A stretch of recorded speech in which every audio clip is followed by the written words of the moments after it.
artificial intelligence will completely transform our world. But what is AI? Why will it affect you? And how can you and your business survive and thrive through the AI revolution? Welcome to AI and You. Here is your host, author, speaker, and futurist, Peter Scott. Hello, this is episode 316, and you join us halfway through my interview with Gašper Beguš, leading researcher in decoding the language of whales.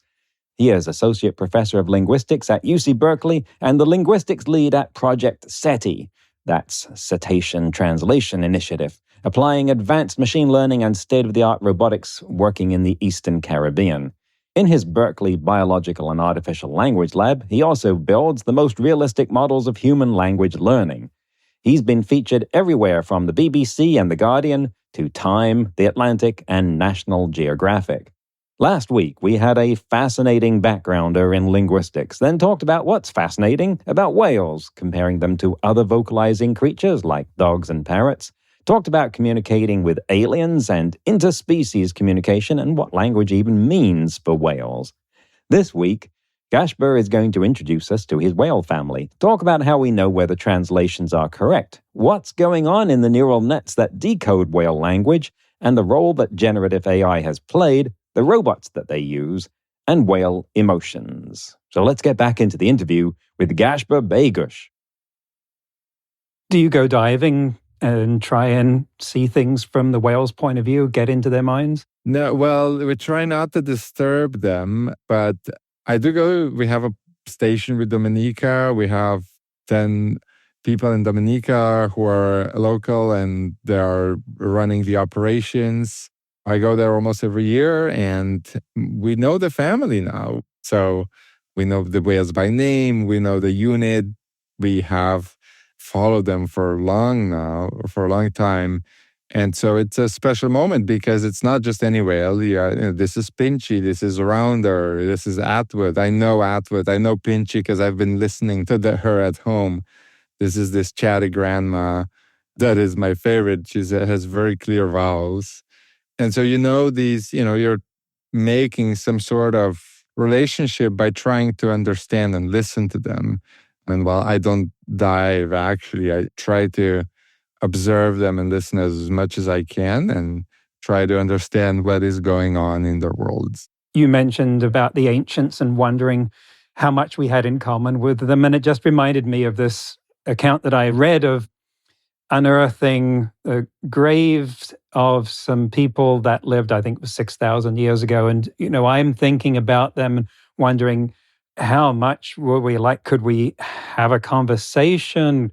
How do their minds work? Do we have anything in common? And then they said that they found the grave of a dog that had been buried with toys for it to play with in the next life. Mm-hmm. And that just erased for me that whole separation. I was like, yes, I know who you are now. I'm getting a little choked up. We have that in common. We're the same people.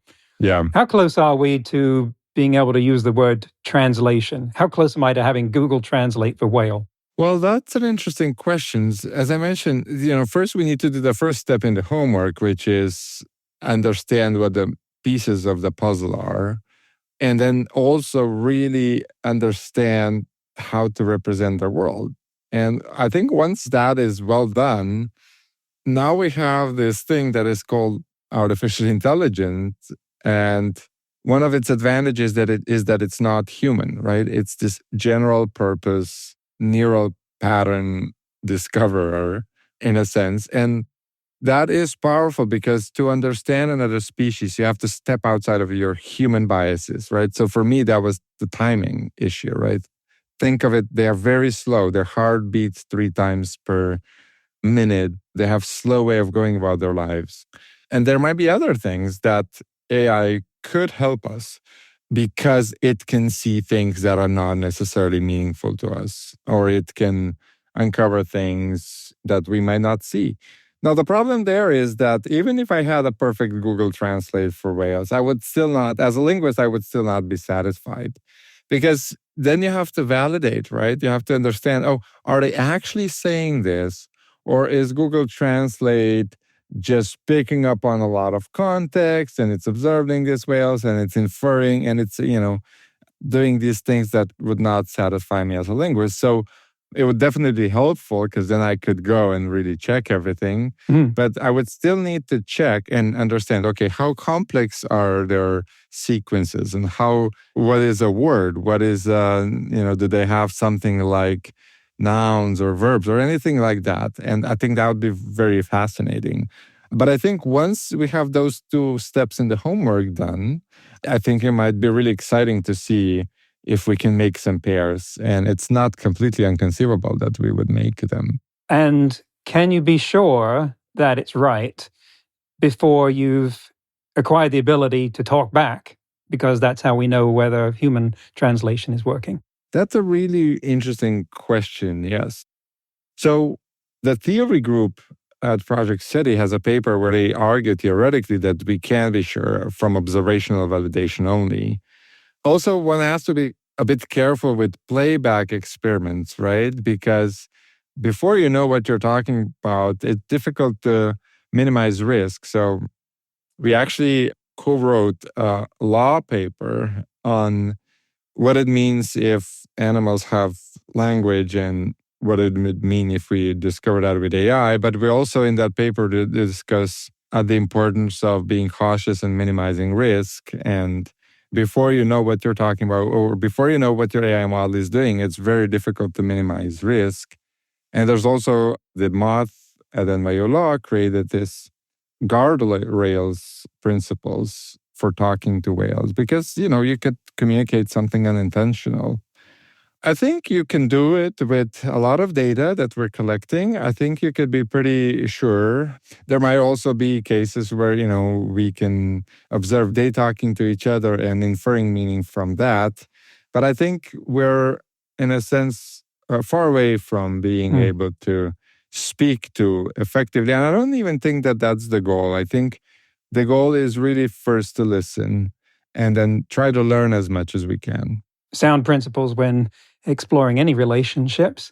Yes. But AI has this property that it can find patterns in data where we don't know how it does it and it can't realistically explain how it does it, but it does it. And that's been used, for instance, in looking at brain waves to reconstruct what people are looking at, listening to, and thinking about. Now, if we had to do that any other way, we would be 1,000 years away from it. We would be figuring out patterns in the brain of cortical columns, and they're trying to trace all of that up to theories of language. And, it would never work. And we don't know how the AI found those patterns, but it did, and we verified that it worked. So that holds out the possibility, the hope, that you could train AI on whale language and get a translation, even if it can't tell you how it got there, that it found the patterns. Mm-hmm. Now, do you need supervised learning for that, though? Do you need examples of understanding what it means in the first place? No, actually, you need the thing that I mentioned, which is AI interpretability. It's, in a sense, it's a buzzword. It's a very difficult thing because like in human brain, we have, rough idea of how it works, but we don't really know exactly what each neuron is doing. And in chatbots that are so huge, we don't either. But a lot of my research in AI is on interpreting individual neurons in artificial neural nets, like chatbots. I built slightly smaller models that still learn language pretty well and really understand what each neuron is doing and what its function is. So that, the reason why we were able to decode that AI thought that vowels are there or that the spectrum is important is because we can, with the techniques that we've developed, we can know what each neuron is doing. And that's really, really important. And a lot of, I think, science is all about finding causal relationship in the world, right? And in order for us, you're perfectly right. If we want to really know that the whales are doing this because X, we will need to verify it probably through AI interpretability if we don't want to talk back and understand what did the model learn? What did the Google Translate for whale learn? And how exactly does it translate so that I understand what each element is in their vocalization system? So I think that one thing that I'm really hopeful about AI is that we're going to get better at interpreting it, understanding what it does. And that it has a high potential because it joins two things that are really important in AI, right? So it marries the AI's really, really powerful ability to predict with the ability to understand why it does that. So the causal reasons for why it does it. And I can see a lot of scientific progress in the future based on AI interpretability. So in terms of the rate of progress of cetacean linguistics, has generative AI and frontier models, did that cause that to ramp upwards dramatically? Well, so generative AI, yes, but in a way where you use it when you know what you're doing, right? LLMs were trained on massive amounts of human data, and they have not really been trained on whales. So what I did was I took this model that tried to imitate or approximate what humans are actually doing when they learn language and train it on whales, right? So I think we're at a place where, especially in academia, we're not necessarily anymore developing new models and new architectures. We're taking a lot of what industry does and analyze it. And I think we should go back to creating new models and creating new approaches and creating new architectures for precisely those reasons, because sometimes LLMs is not the best fit for every single problem set or problem task. So instead of just taking off the shelf model that you don't understand what it's doing and you cannot verify and you cannot look inside, you take and build a model. And now it's going to be easier to build models because AI actually is very good at coding. So that friction is gone. But you build a completely new architecture, a completely new principle based on, say, how humans learn or based on how whales learn, and adapt the model for your specific task. And then have a model be interpretable, have it look inside, understand its causal structure, and then get the discovery. I think that is, first, it's more interpretable, and also probably at this point more efficient. Where do you think the next breakthrough will come? Will it be in more advanced AI technology, like bigger models, or will it come from outside in something that helps understand the whales' world, maybe their social relationships, movement, ecology, something like that that helps you get in their minds? So I think the biggest breakthrough is when we are able to really well represent our worlds. I mentioned that a couple of times, but the ocean is very different. And we need to understand what a tree is for a whale, right? What are they seeing? Are they seeing currents underwater? Are there rivers, underwater of currents of water that they are paying attention to, for example, and we just disregard?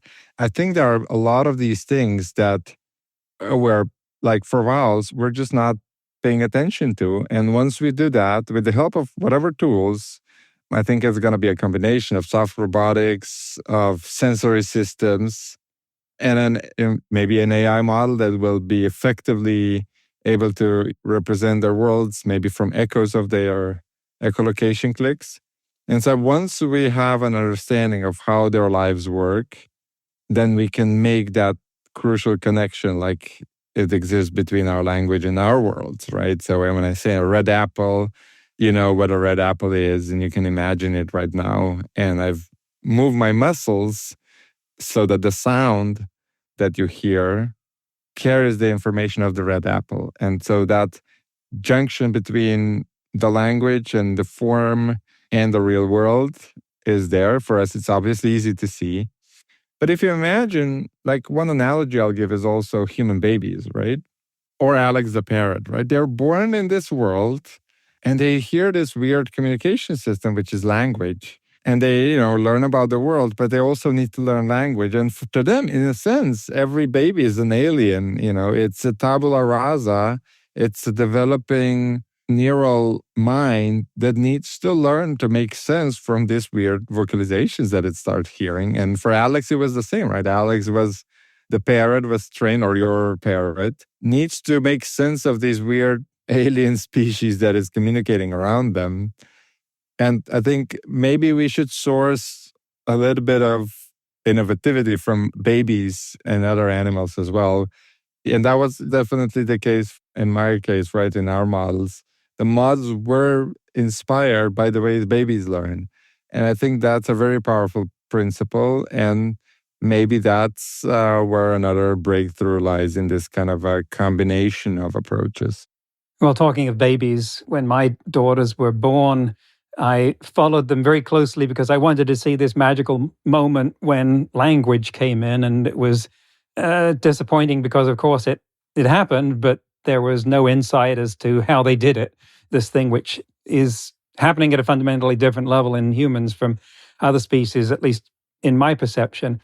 But I was thinking about Helen Keller, and my primitive understanding of her story is that she had an inner life before language, because she described that moment of realizing that the water hitting her hand was represented by the shape of the letters that her companion was tracing out on her skin.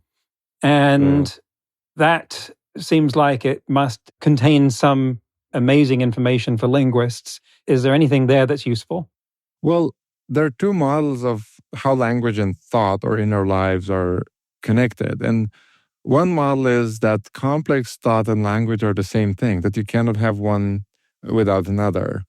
And there's actually little neural evidence. So there's F. Fedorenko, is a professor at MIT who does amazing work showing that you can have rich inner lives without language, and that language might be just one externalization protocol that allows me to communicate my rich internal life to your rich internal lives. But it's not, language itself is not the rich internal life and the mind. So I think we talk about this in the law paper as well. Having complex communication is indicative, but not a condition of rich internal lives. And with whales, we're seeing now that complexity is through the roof, that their lives are probably highly complex as well. But you don't have to have language. There are cases of patients with stroke that cannot speak, but can do all sorts of high cognitive tasks. So I think we need to change this perspective on language a little bit. And that's what I've been trying to do as well in the past couple of years.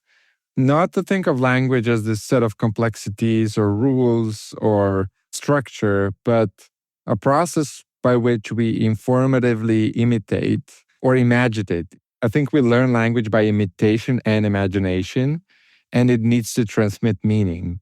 And so I think that is kind of a reframing where language is just an externalization protocol where we're communicating our internal lives, and it's not a condition as it is under this first model that I mentioned.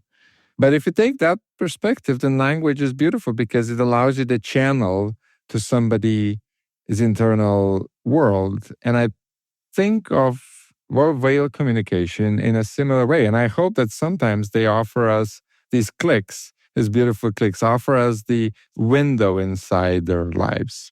Thank you. I read that Project SETI is developing an autonomous glider underwater to go with the whales. Can you talk about that?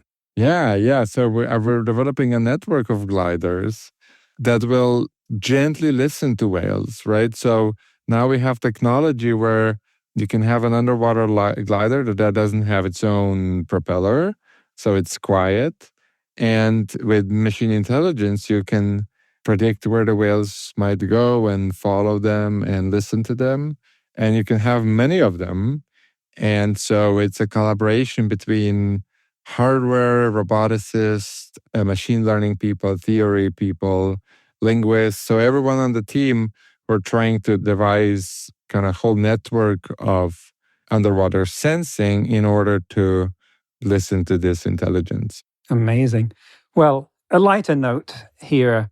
I'm just going to assume that the movie Arrival is every linguist's favorite movie. So let's imagine that the signal from aliens has arrived and you get a message on your answering machine from the White House saying, "Help."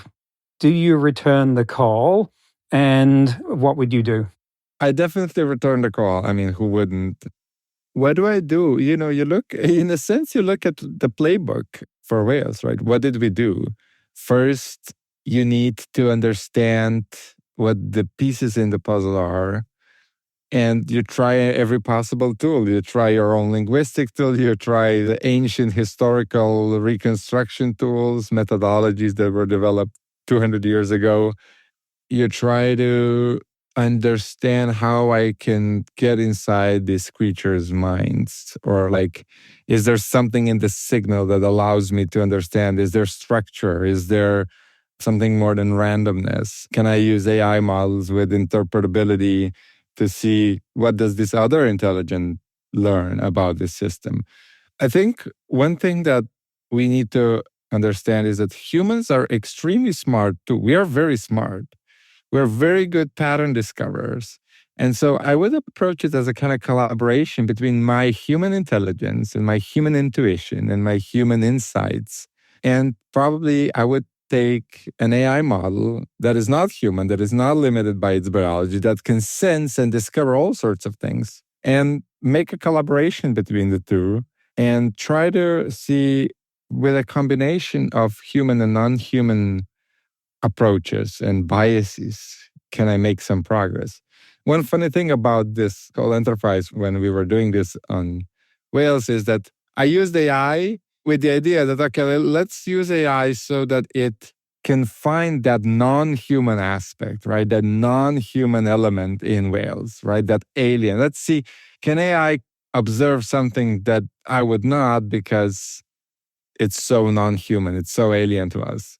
And the funny thing is that AI observed something that is actually more humans than we even thought. It observed that whales are actually even more similar to us than we thought. You know, I think we have this desire that aliens must be so different and that whales must be so different because they live in a different world, that we sometimes actually forget the anthropocentric story. Maybe they're actually way more similar to us than we would like to believe. And maybe those aliens, you know, who knows, maybe they might be more similar to us than we are ready to admit. Can you detect emotional valence in whale communication? And as a follow-on, if our decoding of whale language leads to the ability to discern distress, for instance, in real time, who do we start talking to? Yes, those are interesting, great questions. We have some research lined up on that front. But I think one thing that is already known is that whales communicate a lot of social information through their vocalizations. And my colleague and the team wrote a paper 3 years ago showing that in those areas of the ocean where whales' families, different families, are bumping into each other more, they increase those social markers. So they increase vocalizations that point to their identity. And that is something similar to what humans do in many cases as well. When families come together, or like when dialects come together, for example, let's say there's a famous case of Martha's Vineyard. If you want to show that you're really from the island and not someone from the city on the continent, you might actually increase your dialectal feature when you talk to a non-islander as opposed to when you talk to somebody among your group. So there's a lot of this kind of social belonging expression that we already know of. And I would not, we have research looking at how they respond to various stressors in their vocalizations. And I think we'll be able to hopefully understand their emotional states better as well. This has been absolutely fascinating. Could talk about it for so much longer.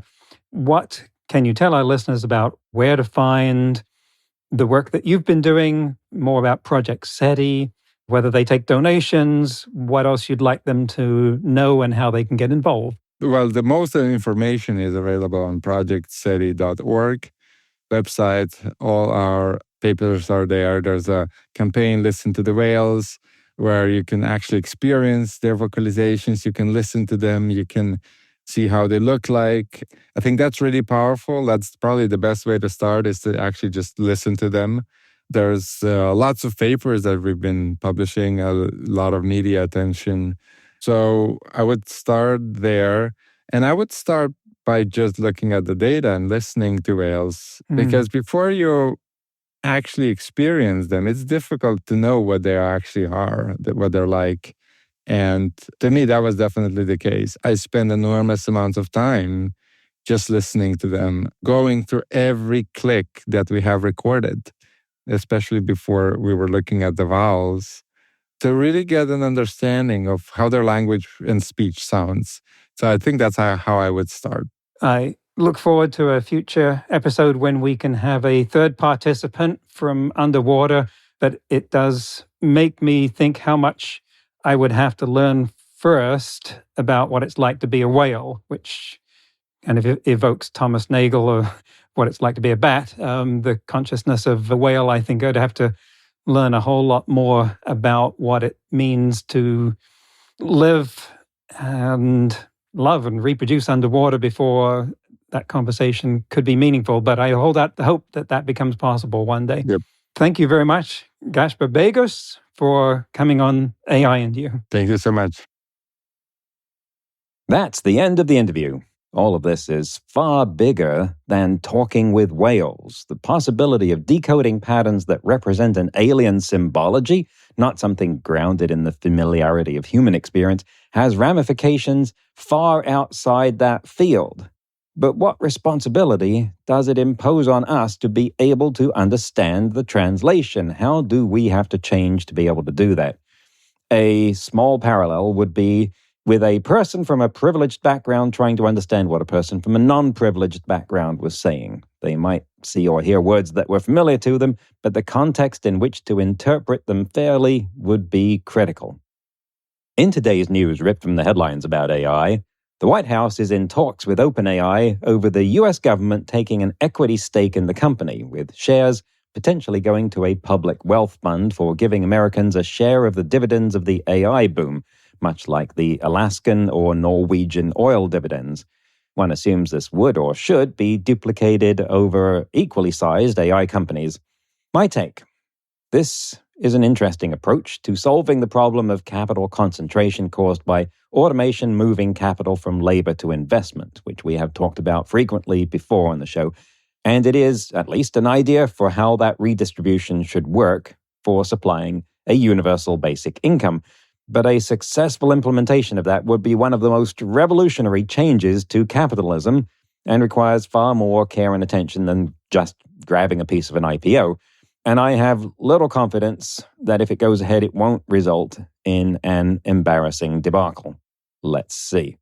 Next week, we'll have a special episode where I'll talk about what an AI downturn or bubble bursting might mean.